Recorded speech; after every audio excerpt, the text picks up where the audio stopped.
ke lalaki didang ngurus rumah tangga. Hiji, cingnya ka pamajikan. Sabab pamajikan ibarat indung nu ngalahirkeun anjeun.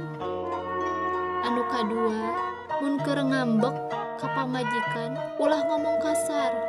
Leuwih hade init niiskeun hate jeung pikiran. Kade ulah neungeul komo nyiksa, da pamajikan teh lain musuh. Tilu, jantungna rumah tangga teh pamajikan. Mun pamajikan teu bagja, maka kabeh pangeusi imah ge moal bagja. Moal aya heureuy, moal aya seuri, silih pika nyaah ku kadede. Sing nyaah ka pamajikan ngarah bagja kawas di surga. Kaopat, loba awewe di luar nu leuwih geulis ti pamajikan. Kade pepeujeuh ulah kagoda, jalan kahirupan anjeun bakal cilaka, nu akhirna hanjakal salilana. Anu kalima, gede jeung leutikna resiko pamajikan tetep kudu diperhatikeun. Kumargi kitu pamajikan bakal ngadoakeun jeung nyambut urang salaki dina mangsa balik gawe ku kadede.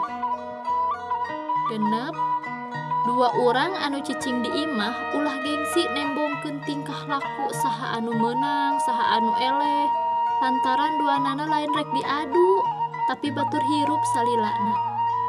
Anu katujuh, ulah nganyenyeri pamajikan, lantaran lamun geus balik ka indungna hese rek balik deui.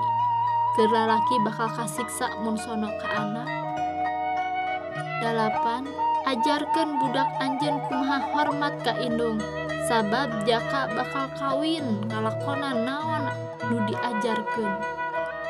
Anu kasalapan, rejeki salaki milik ti awewe ke resiko jeung pangabutuh. Bikeun resikona lantaran aya hakna. Insya Allah rejeki lancar tur barokah. Nu 10, silih doakeun. Bere jalan kanu bener, titah salat, sabab salaki pamimpin, dosa anak jeung pamajikan ditanggung ku salaki.